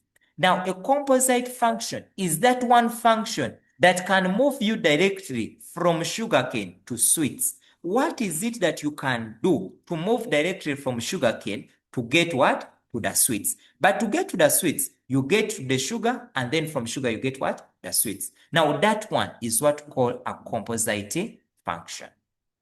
Okay, so we are going to proceed. Now, part C required us to represent the rule we have obtained on a suitable graph and use it to advise the agriculture teacher on the storage of the harvested vegetables after removal from the cold storage facility. Now, from what we have obtained our function as 300 squared, then plus our 420. Now, in order for us to come up with a sketch, come up with a table. And what table are we going to come up with? When you look at our function, it's depending on our hours, or which is the time. So I'm going to put here H, which represent the hours, But I want you, and then we shall have NT of H. I want you always to read the scenario very well. When you read the scenario, they tell you that where H is the number of hours after removal from the storage for the first 5 hours. That means that your table here is like they have given you the range that is between 0 less or equal to H less or equal to 5. This is how they would have written it mathematically for you in the old curriculum. But now they have told that the first 5 hours, now you need to reason that time cannot be negative, meaning that the lowest integer I can have is a 0. So I'm going to come here and say, now I'm going to have my table. I will start with 0, 1, 2, 3, 4, and then 5. This is the simple table I'm going to have. Now, from my simple table here, this is my simple table. I'm going to start to substitute that what is NT when I have 0? It will be 320 into 0 squared plus 420. So here I'm going to get 420. Then I'll have N of NT when I have a 1. So it will be 320 into 1 squared plus 420. So I'm going to ask you that please now place your calc. So this is going to be 740. Do the same N of T when you have a 2. So this is going to be 320 into 2 squared, then plus 420. So when you place your calc, 320 times 4 plus 420, this is going to be 170. I'm going to ask you that complete the rest and then confirm that we get the same answers like the ones I have. So here we shall have 3300, 4 squared times 320 plus 420. This is going to be 5540. And then the last one, 5 squared times 320 plus 420 is going to be 8420. Now, after obtaining your values in the table, please always show which values you are going to plot. Extract them. That I'm going to plot 0 and 420. I'm going to plot 1 and maybe 740. I'm going to plot 2 and 170. I'm going to plot 3 and 3300. I'm going to plot 4 and 5540. I'm going to plot 5 and 8420. Now, when you look at these values, these are very big values, more so for the Y values, meaning that you must be able to obtain the scale. In senior 1, you learned about scales in first term, and also I know in your physics, you have learned about scales. Chemistry, you have learned about scales. So what do? You know that when you look at our Y goes to the vertical. So I'm going to get my largest value. You know how to get now the scale. Sometimes I call it the scale indicator. So I'm going to come and I say my largest value is 8420 minus 420, and then I divide by 10. Remember, along the vertical, we divide by 10. So when I subtract, I'm going to get 8,000 divided by 10, which will give me, divide by 10, which will give me 800. Now you go to your convenient scales from your knowledge of physics. So from your convenient scale, I'm going to say I'll have 1, I'll have 2, 5, I'll have maybe 10. That is the convenient scale. So when you multiply by 10, this is 10, 20, 50, 100. This is 100, 200, 500, and this is 1,000. Now you ask yourself, which scale am I going to use? So you notice that 800 is going to be lying between 500 and 1,000. This is where your 800 lies. So for that case, you always consider the highest value. So meaning that now we are going to say that 2 centimeters are going to be representing 1,000 bacteria. Then along the vertical, the horizontal, when you look at our values 0, 1, 2, 3, 4, 5, so you can say that 2 centimeters will be representing 1 hour. Then from there, we are going to go to the graph. What does it mean? It means here you have noticed that we are going to have 1,000 and then we continue adding. So I'm going to come here on my, I need to get a graph. Allow me to stop sharing and I get a graph for you here. I'm going to get a graph. So we are going to plot. We are going to plot. We are going to plot those values on our suitable graph. And then we look at how that graph looks like. So let me get the graph.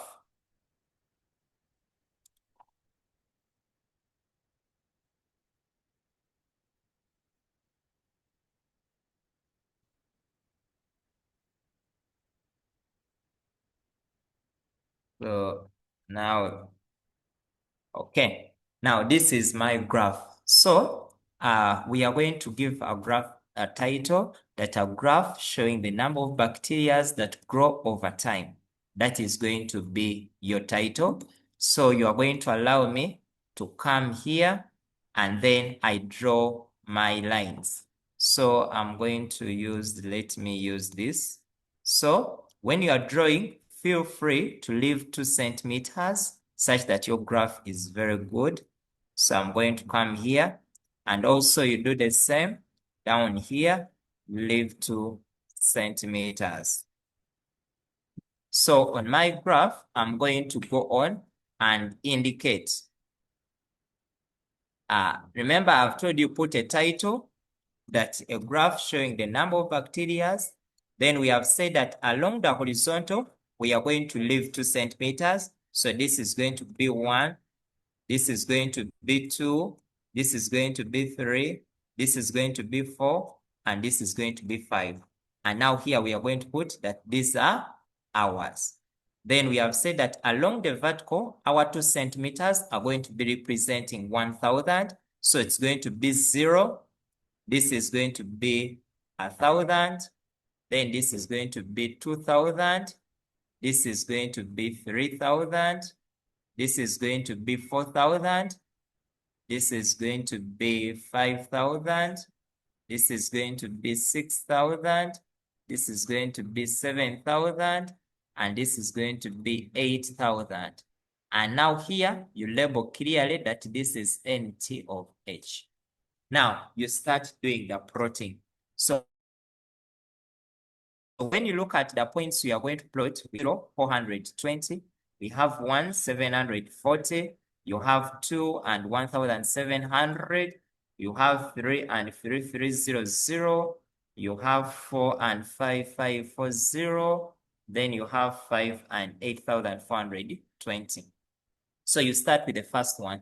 Now, at plotting, you can first obtain that in one box, how many units do I have? So when you look at the vertical, the smaller box for vertical is going to be, when you look at our scale here, we have used from 0 to 1,000. So we are going to say 1,000 minus 0 divided by 10 boxes. Because we have 10 small boxes, so this is going to be 1,000 divided by 10, which is 100.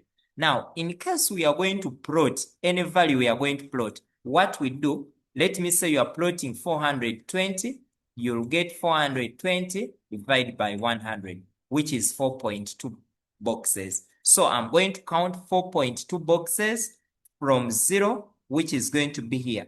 But what you always do is that for such boxes that have a point, let me say this is 0, this is 1 box, 2. So you count your boxes that this is 1, 2, 3, 4. So if it is 4.2, always put it in the middle here and then use your small circle. In case you are using a circle or you are using that. So I'm going to count 2, 1, 2, 3, 4. Point is somewhere here. So let me use another color to do the plotting. So it's going to be somewhere here. The next one is 740 divided by 100, which is 7.4. So you count that these are 5, 6, 7.4, then you place it there. Then count the next one, 1,700 divided by 100, those are 17. So these are 10, these are 15, 16, 17, and place it there. The next one is going to be 3,300 divided by 100, which is 33. So you count that these are 10, 20, 30, and then 33 is somewhere here. Then count 5,540 divided by 100, which is 55.5. So these are 10, 20, 30, 40, these are 50, 55.4 is somewhere here. Then the last one is 8,420 divided by 100, which is 84. So when you look at my screen, I want to remove this, but it's going to be blocking you. Is somewhere here. 84.2 is going to be somewhere here. So that is how your graph is going to look like. Now, when you look at this graph, this is a curve. When you look, remember one of the learning you looked at in algebra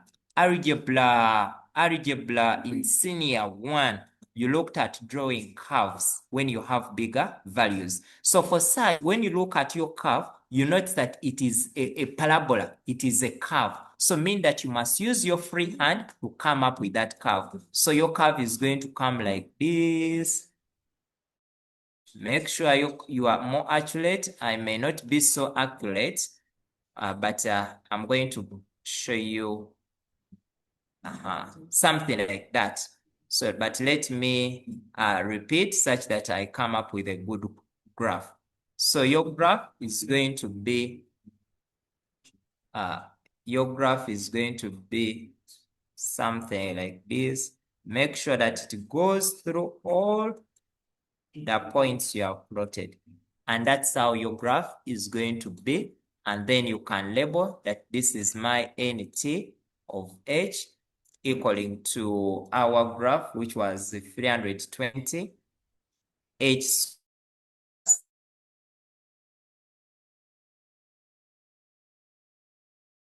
Make sure that you curve it well and then you represent. That's how a graph will look like. And we have said you put here a title that a graph showing the number of bacteria and this and this. So that's how you are going to draw that graph. Okay. Don't forget that on your graph, label very well that this is my y-axis and this is my x-axis. Okay, so may I take on some few questions? Yes, Chivale community. Chivale community. Ask.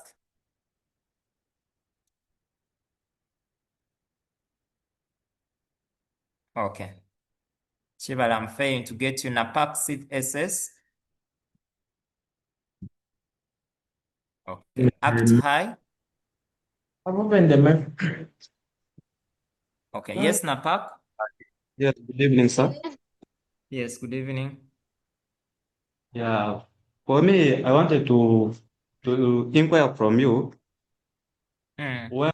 when you were getting the scale value of the graph, you decided to divide by 10. Why didn't you divide it by 12? By 12, eh? Now, Yes. number one is that a standard graph for UNEB has 24 centimeters vertically. Now, those 24 centimeters will leave a space, will leave 2 centimeters from up where you're going to write your title scale.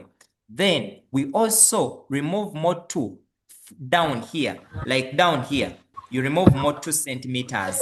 So when you remove 24 minus 2 minus 2, you remain with 20 centimeters. So when you divide by 2, because you want to use 2 boxes, you remain with 10. So that's why we divide by 10. Okay, thank you, sir. For horizontal, you'll find that they are around 20 centimeters. So when you remove 4, you remain with 16 centimeters. Divide by the 2 boxes you want, you remain with 8. Okay. Chivale? Was that Chibale? Act high?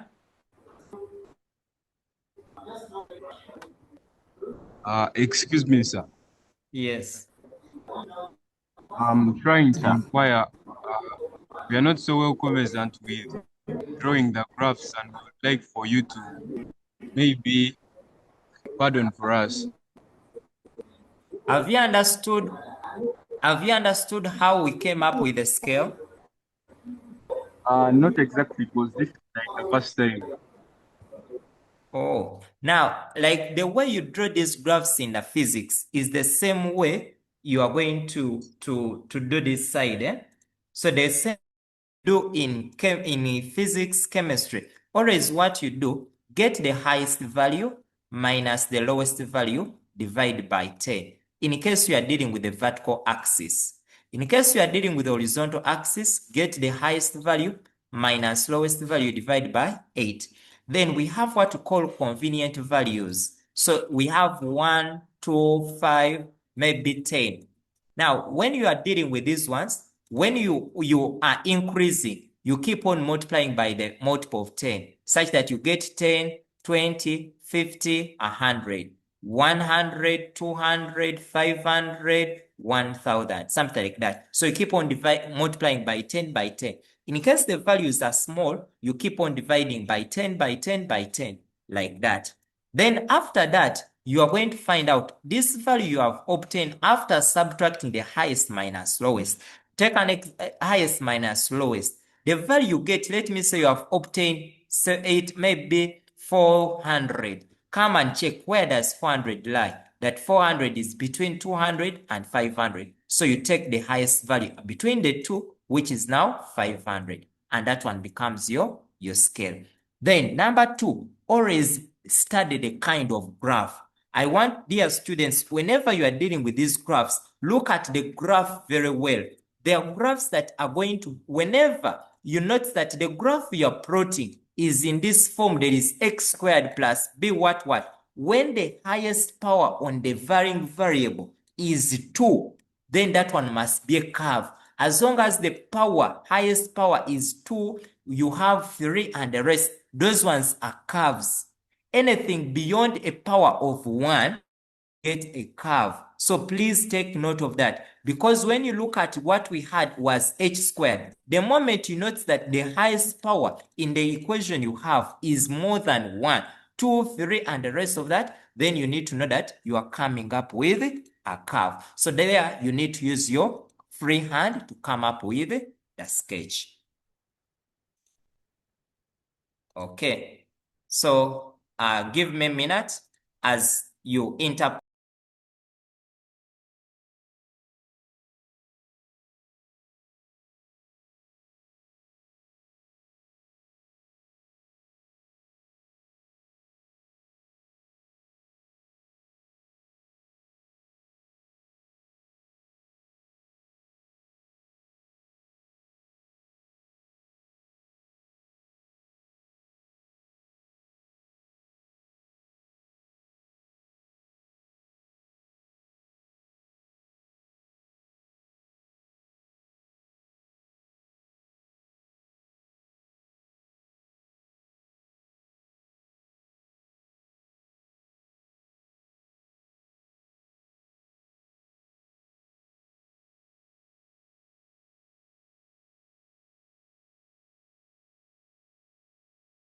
Now, the second part, when you look at our graph, you notice that our graph was growing. So when they ask you, when you look at this graph, they asked you that advise the agriculture teacher on the storage of the harvested after removal from the cold storage. So when you look at the graph, you notice that as the hours were increasing from 1, 2, 3, 4, you notice that the number of bacteria that was growing was also going above. So what does it mean? Now, if you're giving your advice, you need now to tell the teacher that please, as you are keeping or you are removing, make sure that you transport maybe the vegetables, maybe let the vegetables don't spend a lot of time out of the storage facilities, because the more hours they spend out of the storage facility, the more the bacteria grow on those particular vegetables. But also you can first explain for us what is the nature of the graph. That the graph shows that the number of bacteria increases as the number of hours are increasing. Then now, what advice are you giving? Remember now, that is just the comment you are giving. But now you give the advice. That which advice are you giving the teacher? That maybe the time should be minimized, maybe during transportation, something like that, such that now you can give a good advice. Maybe minimize the time the vegetable remain outside the storage facilities, such that the number of bacteria do not overgrow. So that is something you can give us the advice. But first comment on the nature of the graph, because you need to justify why are you saying so, or why are you giving that particular advice. So that particular advice should depend on the nature of the graph that you have. So basically, that's how we can attempt that particular item 2. But now, in summary, please go and check out on how to draw the graph. Use your knowledge from physics, from chemistry, from biology on how you draw those graphs. Interpret the graph very well, basing on the shape, on the nature of the graph. Sometimes, depending, you may find even next time that the graph you are going to come up with is going to be a graph of this nature. And they may ask you the maximum number of, maybe the maximum height or maximum something. Now you need to know, how do you obtain that maximum height? How do you obtain that particular thing? Now you need to keep knowing what to do and how to obtain those particular things. So that was item 2. And now we are going to go to the third item, which is data and probability. So that we are going to go to the item, which is data and probability. Now, as we go on to data and probability, first read through the item. Now, as we read through these items, like I told you, I want you always to relate to real life. In Uganda, you know very well that we have the Ministry of Agriculture, Animal Industry and Fisheries, what we call MIFE. And you know that this month, the Ministry of Education is running an agriculture show for learners in secondary schools. It started last week, yes, and it is running. What does it mean? Now, you need to always relate. And when it comes to some of these elements of construct, you need to know which approach is the best to use in that particular construct. Not all methods may work in a particular construct, but there are some specific methods that work in a particular element of construct. Then I told that always identify and highlight the math. Whenever you see digits, highlight that is math. That is math. And always ask, where am I going to be using that particular thing? So now that's what we are going to look out for. Now, I told that always look at the paragraph and then look at the task. You'll notice that the first paragraph is corresponding to the first item. The second paragraph, you may find that it is responding to the next items.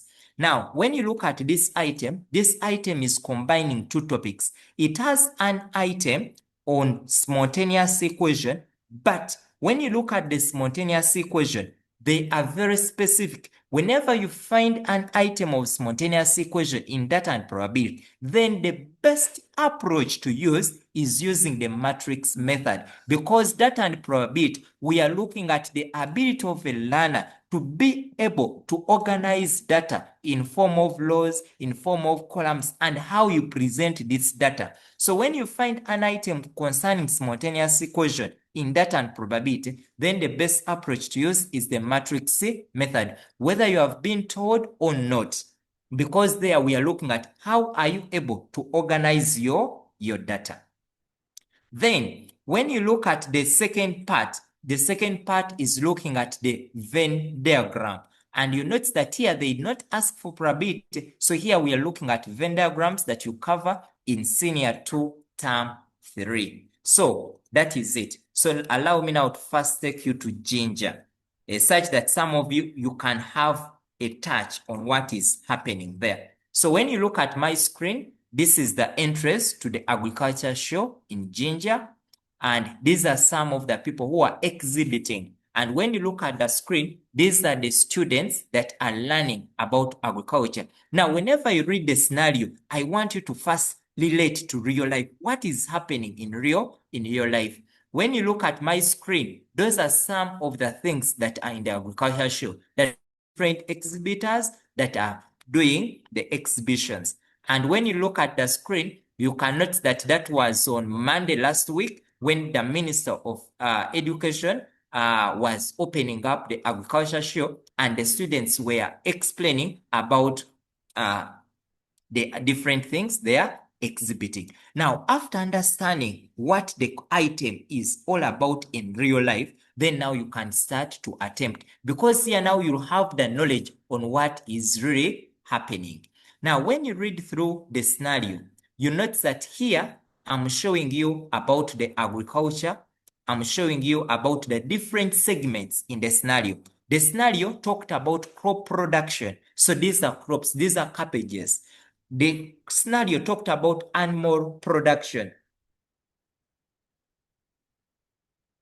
And these are the animals, the goats, the cows, and other animals.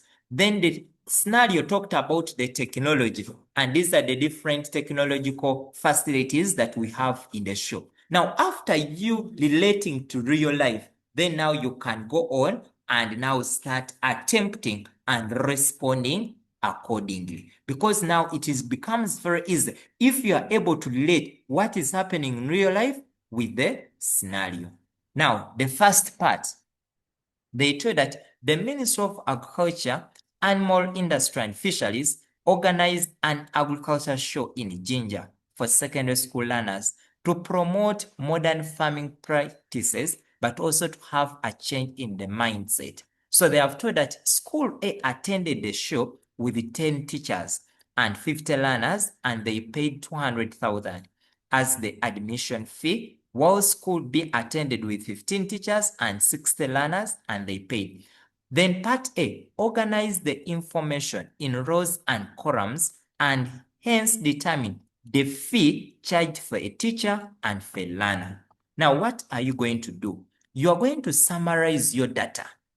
You are going to summarize your data, but in form of rows and columns. Now, the method of presentation here, dear students, is matrix method. So you are going to say data organized in form of rows and in columns. So we are going, like I've told you, have small subheadings that show or that communicate what you are doing. Don't make people assume that this is what you are calculating or this is what you are doing. So I'm going to say using matrix approach or matrix method. Now summarize your data. If you want, you could even first come up with a simple table where you have your school A, and you have school what? School B. Then in that table, you can go on and put that now I have maybe teachers here, I have learners here. Then I have here the total fee paid, or the fee that is paid. School A came with 10 teachers, 50 learners, and how much they pay? They pay 200,000. Then go to the second school, which is B, and school B, what did you have? You had your 15 teachers, you had the 60, and how much did you pay? You paid 255 this.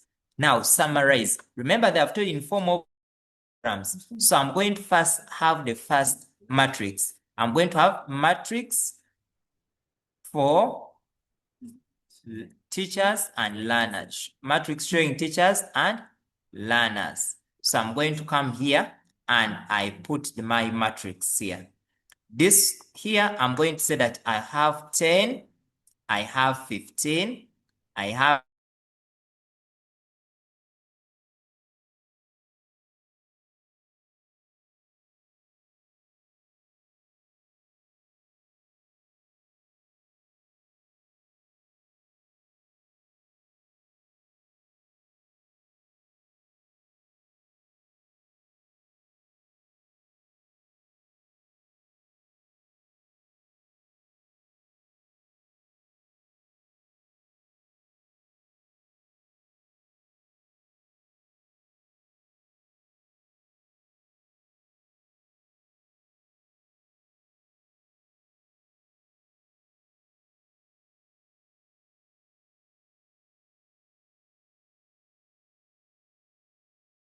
okay, sorry, I think there work is somewhere. Okay, so I was saying now you have for school B. Now, school B, so I'm going to come and summarize still. I'll have 200,000 and I'll have 25500. And then I press it, B, paid. Now, after finishing that, you have summarized in form of rows and columns. Even you can go on and say that the order for this matrix is going to be 2 by 2, and then the order for this matrix is going to be 2 by 1. Now you are going to write, because they want you to find the amount charged for a teacher and for a learner. So what are you going to do? Now you are going to come up with a simultaneous equation, and then you are going to let, but we say that before any variable, let. So I'm going to say, let the amount paid by one teacher be, so teacher, I'm going to call it to use T. Then I'm going to select the amount paid by one learner by one learner BL. So you come up with your matrix here very well. So I'll have my matrix as 10. These are teachers. I'll have 15, 50, 60. Then teacher and learner, it will be T and L. And then I'll have this side 200,000. And then I'm going to have 255,000. Now, remember now, we have started working out. We have started solving to find out how much, because the first part wanted you to organize in form of rows and columns, and you did. These are rows and columns, these are rows and, but how much was charged for one teacher? Yes. So even here, you can put a small heading, finding the amount charged by for one teacher. Now, you know very well that when you are using the matrix method, the order is not compulsory unless they have asked you to do so. But I will always ask you to always have it there. Whether they have asked for it or not, include it there. There is no problem with it, to show that these matrices can be multiplied. So what are we going to do? What are we going to do now? We are going to know that when you are looking with matrix method, always you need to get the adjoint. So I'm going to come here and say, now adjoint. So adjoint, remember for which matrix? I'm going to get the adjoint. So the adjoint is going to be, remember adjoint, you look at the major diagonal elements, interchange them, which is 6 and 10. Look at the minor diagonal and then change the signs. So this is negative 15 and this is negative 50. Now, dear students, when you are using the matrix method, you can obtain the inverse. But sometimes the inverse is not important, but you can obtain if you want. So I'm going to obtain it, but I will show you why we ignore it. So determinant. So determinant, we are going to say 10 times 60 minus 50 times 15. So when you get it, you'll have 10 times 60, which is 600, minus 50 times 15, which is 750. So here, we shall have 600 minus 750, which is negative 150. Now, to get the inverse, allow me to call this matrix. Let A equals to this matrix, 10, 50, 15, and 60.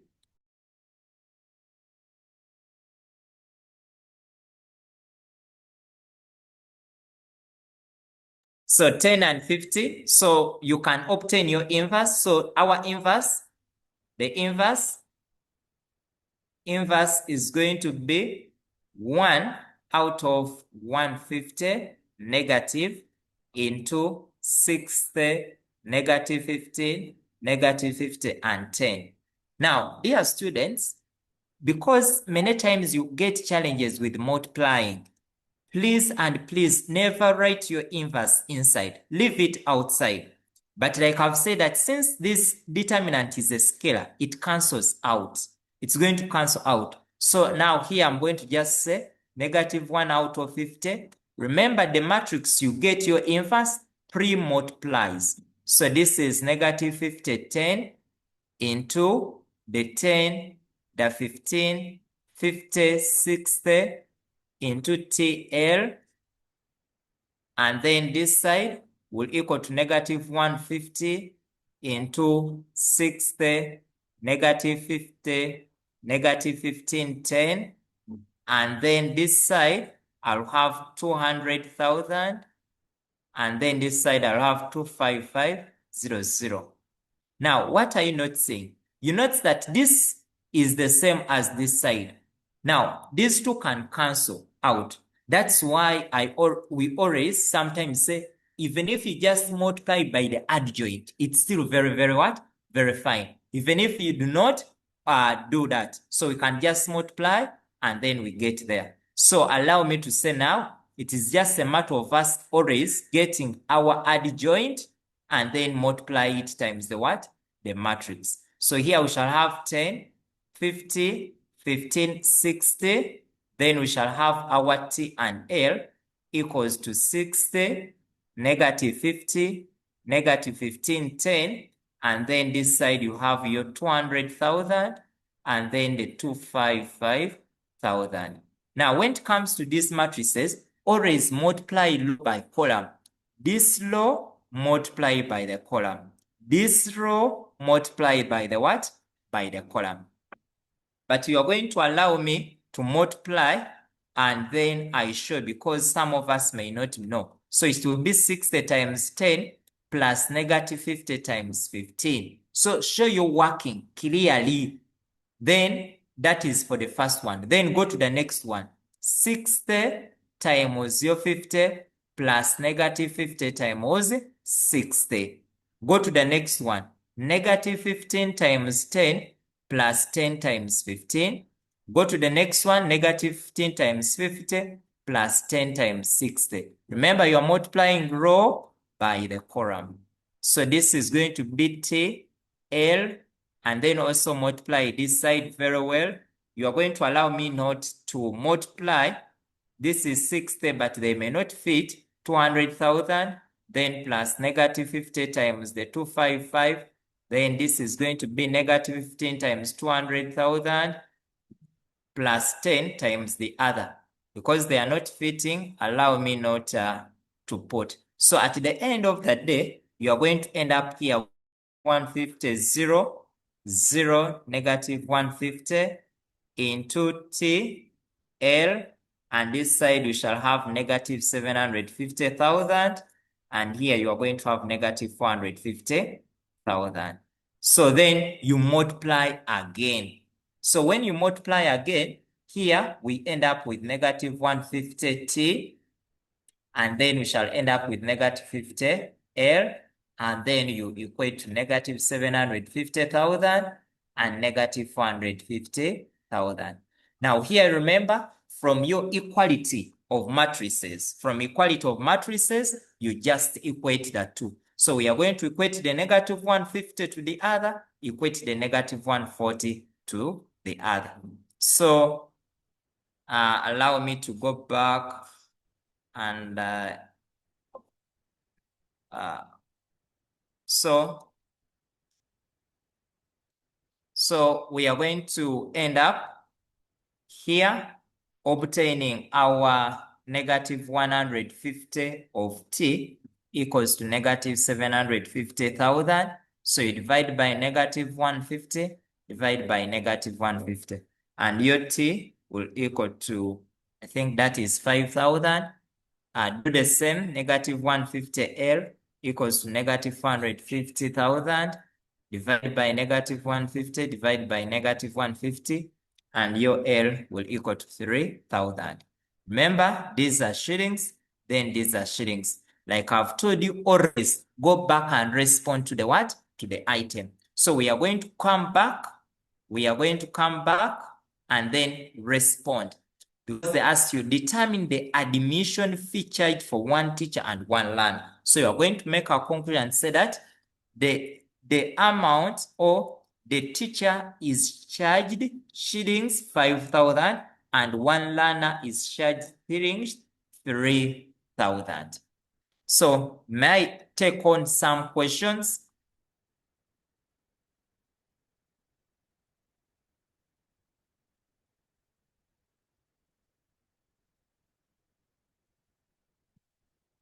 Okay, so always remember, we said that your task and the scenario should guide you on what to do. So here, the task is guiding you. Determine the admission charge for one teacher. So you will say that the admission fee charged for one teacher is 5,000 shillings and 3,000 shillings for one learner. So Adilang SS, ask. Okay, I'm failing to get Adilang. Buked College, ask. And now, sir, our question is that below there, after getting those matrices, as we are multiplying, can't we multiply them and we use the simultaneous equations? Where? Like, now that one, after letting, where there is the T and L, those two matrices, we can't multiply them, then we equate them to this other matrix, this side, and then we just use the simultaneous equations. Yes, that's what I'm saying, that now the question, if you find this question in data and probability, the best method to use is matrices. And when you look at part A was guiding you well. They even went on and asked you to arrange them in form of rows and columns. That one should give you a hint that the moment you arrange in form of rows and columns, they want you to use the matrix what? Method. So then you don't go on now and use any other what? Any other method. Is that clear? Okay. Yes, sir, but in my video. Okay. Buembe Secondary School. Okay. Buembe, Ganda, Acholi Ame, SS, Omoro, unmute. Chigando, Omoro, unmute. I'm asking. St. John. Good day. Yes. Excuse me. Yes. Is there other method that if you have reached the collection of the data of the matrix, could it be that you should calculate it straight away without going to find a determinant? Without finding, yes, like I've said, that in the matrix method, even if you just use the adjoint and ignore these two, still it is the same. Because So as long as, but it must always be pre-multiplied, that your adjoint always comes before the original matrices. That's when they are going to be compatible. And that's when you are going to be able to, understood? Yes, sir. Okay. KMH says, Acholi, Anime, Winter, Ronald, Jason Newton, Light Vocation, Kasese Mosley.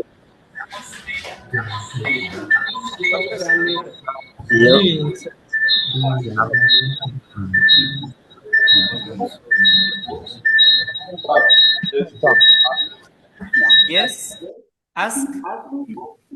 So, like now, if you have, Again? I'm trying to ask you. You are trying? What I want to know is, What you want to ask? after organizing them in rows or columns, can Do you, not there? after organizing them in rows and columns, I'm talking about the matrix. Oh. Okay. Unfortunately, okay. I think I'm failing to get some of you because I wanted you to, but it seems the network. Rafik Kamen, if you can unmute. Rafik Kamen, if you can unmute, ask.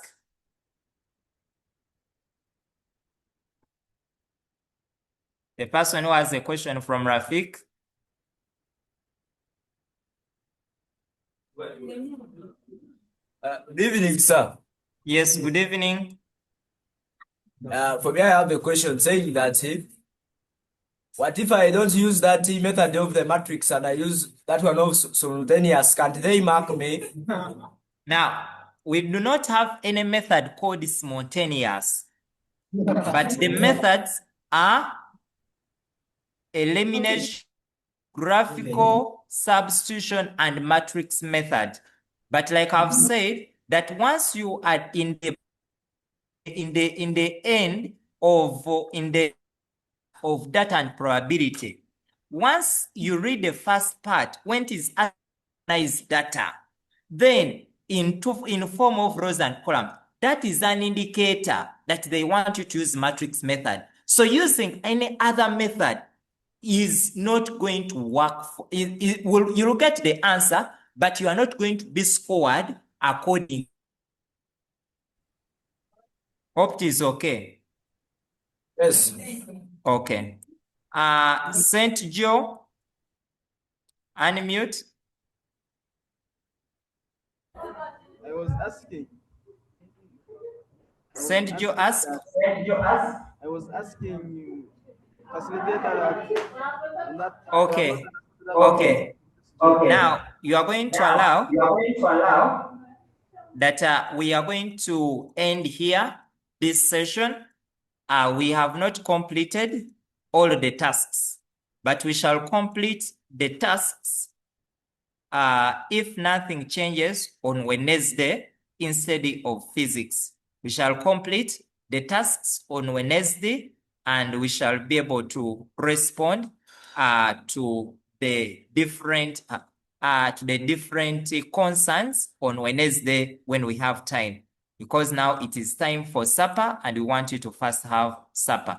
Those who have not received the items, allow me to send them here. Allow me to send them here for those who have not yet received the items, such that by Wednesday you have completed them, and then even you can have discussions. In case of anything, we shall be able to support you. Otherwise, I want to wish you a good evening. Let's meet tomorrow at exactly 4 to 6. We are going to try our best such that we can keep time. Thank you so much and have a lovely afternoon. Bye-bye. Okay, bye. Okay, bye bye.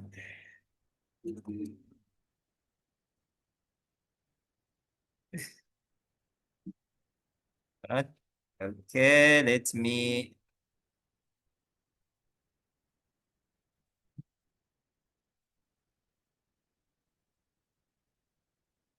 Okay, I'm going to end the recording. Bye.